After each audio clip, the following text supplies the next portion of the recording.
로마서 8장 18절 이후의 말씀을 보면 피조 세계가 예언하고 있습니다. 온 땅이 탄식하며 해산의 고통을 겪고 있습니다. 하나님의 아들들이 나타나기를 기다리고 있기 때문입니다. 피조 세계는 남은 자가 깨어나기를 기다리고 있습니다.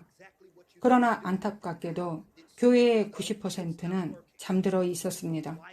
우리는 소리 높여 외치고 춤추기도 했지만 영적으로는 잠들어 있었습니다. 사람들은 찬양하고 설교하며 좋은 메시지를 전하고 있지만 안타깝게도 영적으로는 완전히 잠들어 있는 경우가 많습니다. 그런데 주님께서 자신의 백성을 깨우시려 하실 때에는 성경에서 반복해서 나타나는 한 가지 방법을 사용하십니다. 우리는 그것을 구약에서 신약까지, 창세기에서 요한계시록까지 계속해서 볼 수 있습니다. 하나님께서 교회를 깨우시고자 하실 때에는 교회를 흔드십니다. 이 말이 조금 이상하게 들릴 수도 있습니다. 하나님, 정말 그렇습니까? 하나님, 저를 깨우고 싶으시다면 그냥 말씀해 주시면 되지 않겠습니까? 제가 영적으로 깨어 있기를 원하신다면 그냥 말씀해 주시면 되십니다. 그런데 사실 하나님께서는 이미 우리에게 계속 말씀하고 계십니다. 하나님의 말씀을 주셨고 또 그 말씀을 확증하기 위해 환상과 꿈 같은 예언적인 방법으로도 우리에게 말씀해 주셨습니다. 그럼에도 우리가 주님의 말씀을 듣기를 거부하면 하나님께서는 이 땅에 흔들림이라는 것을 허락하십니다. 성경은 흔들릴 수 있는 것은 모두 흔들릴 것이라고 말씀합니다. 흔들릴 수 있는 모든 것, 무너질 수 있는 모든 것, 동요될 수 있는 모든 것이 흔들릴 것입니다. 여기서 흔들다라는 말은 동요시키다, 뒤흔들다, 질서를 깨뜨리다 라는 뜻을 가지고 있습니다. 지금 여러분 가운데도 이렇게 기도하는 분들이 있을 것입니다. 주님, 왜 제 삶은 이렇게 계속 흔들리는 것입니까? 왜 이렇게 모든 것이 불안하고 혼란스럽습니까? 어쩌면 하나님께서는 여러분이 너무 익숙해져 버린 어떤 관계에서 벗어나도록 하기 위해 그 관계 속에 흔들림을 허락하셨는지도 모릅니다. 하나님께서 여러분을 이끌어내려고 하시는 자리에서 우리가 스스로 나오기를 거부하거나 하나님께 자신을 맞추기를 거부할 때 하나님께서는 우리를 돕기 위해 흔들림이 오도록 허락하십니다. 그 흔들림은 우리를 해치기 위한 것이 아니라 우리를 돕기 위한 표적입니다. 성경은 다시 말씀합니다. 흔들릴 수 있는 것은 모두 흔들릴 것이다. 바로 그렇기 때문에 지금 여러분의 개인적인 삶 속에서도 많은 것들이 흔들리고 있는 것입니다. 이 메시지는 솔직히 많은 사람들이 듣고 싶어하는 내용은 아닙니다. 왜냐하면 사람들이 듣고 싶어하는 것은 돈을 어떻게 벌 수 있는지, 어떻게 하면 평안을 누릴 수 있는지, 어떻게 하면 최고의 삶을 살 수 있는지에 대한 이야기이기 때문입니다. 당신의 인생은 계속 좋아질 것입니다. 최고의 삶을 사십시오. 이런 이야기만 하지 않으면 많은 사람들은 듣고 싶어 하지 않습니다. 이런 이야기만 듣고 싶어 합니다. 그러나 우리는 여러분에게 진리를 전해야 합니다. 우리는 하나님의 말씀을 전해야 합니다. 그리고 하나님의 말씀은 우리 주변의 많은 것들이 흔들릴 것이라고 분명히 말씀합니다. 그러나 동시에 성경은 모든 것이 합력하여 여러분의 선을 이루게 된다고 말씀합니다. 하나님께서는 여러분을 자신에게 다시 맞추시기 위해 인간관계 가운데 흔들림을 허락하십니다.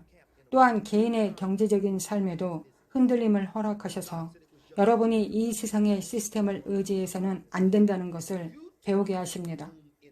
예전처럼 안정감을 주던 직장을 더 이상 붙잡고 있지 못하게 된 것도 바로 그런 이유일 수 있습니다.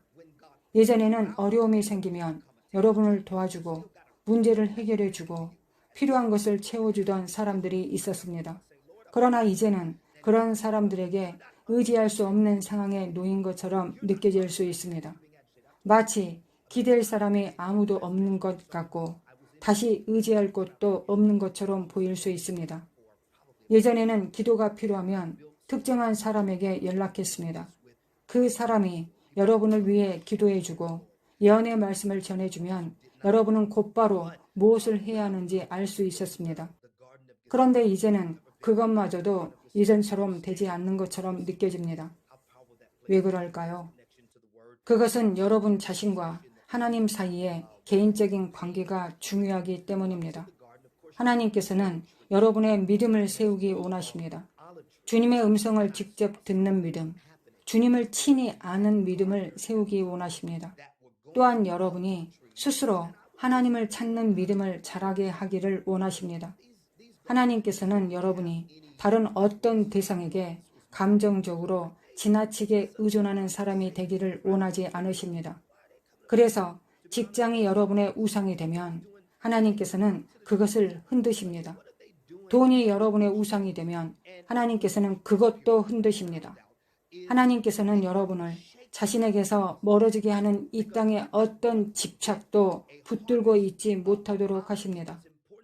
그러면 하나님께서 단지 그렇게 하기로 마음 먹으셨기 때문에 이런 일을 하시는 것일까요? 아닙니다. 여러분이 하나님께 그렇게 해달라고 말씀드렸기 때문입니다. 여러분이 하나님께 그렇게 하시도록 허락을 드렸기 때문입니다. 한번 생각해 보십시오.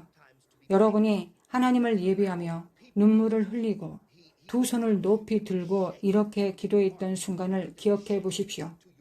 하나님, 주님께서 원하시는 것은 무엇이든 제 삶에 이루어 주십시오. 주님, 주님의 뜻이라면 저는 예라고 말하겠습니다. 그리고 여러분이 드린 모든 예라는 대답 속에는 이런 의미가 담겨 있습니다. 하나님, 흔들림도 받아들이겠습니다. 여러분이 예라고 말할 때마다 이렇게 고백한 것입니다. 하나님, 주님께서 제 안에서 하시고자 하는 모든 일에 예라고 말합니다.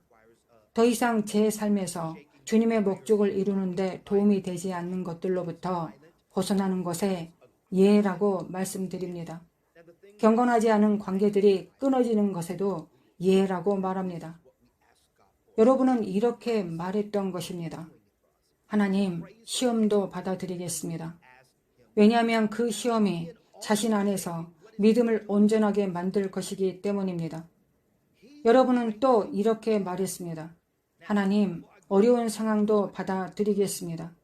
왜냐하면 그 어려운 상황이 자신을 성장시키고 성숙하게 만들 것이기 때문입니다.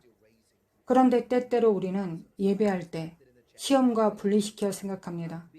예배 가운데 하나님께 예라고 말하면서도 그 예가 무엇을 의미하는지 제대로 깨닫지 못할 때가 있습니다. 왜냐하면 우리가 하나님께 예배하며 이렇게 말하기 때문입니다. 하나님, 아멘입니다. 그런데 사실 우리는 단지 소명에 대해서만 아멘이라고 말하고 있다고 생각합니다. 무슨 말인지 아시겠습니까? 주님께서 여러분을 부르셨다는 것을 알고 하나님을 예배하면서 이렇게 고백합니다. 아멘. 하나님, 제가 열방으로 가겠습니다. 네, 하나님, 제가 주님의 말씀을 전하겠습니다.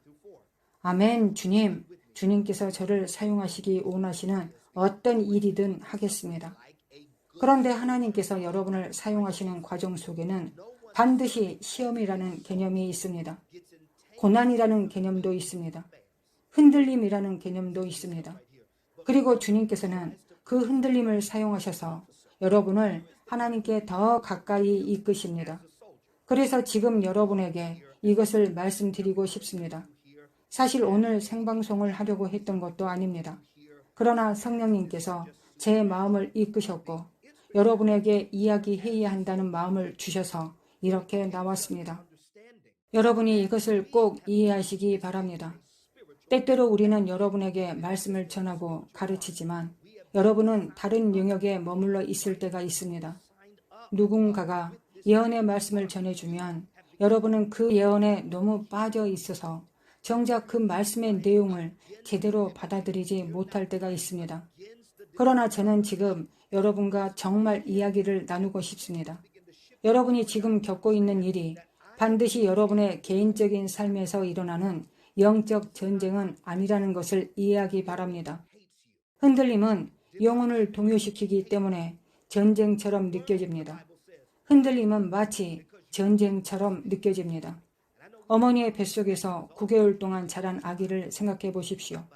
그 아기는 자궁 안에서 편안함을 누리고 있었습니다. 자궁의 따뜻함 속에 있었고 자궁의 보호 안에 있었습니다. 그것은 아기가 자신만의 세계처럼 느끼며 머물던 장소였습니다. 그런데 출산의 때가 되면 물이 터지고 어머니가 힘을 주어 밀어내기 시작하며 아기가 자궁 밖으로 나와야 하는 순간이 옵니다. 그때 아기를 밖으로 끌어내는 과정은 아기에게 전쟁처럼 느껴질 수 있습니다. 큰 동요처럼 느껴질 수 있습니다.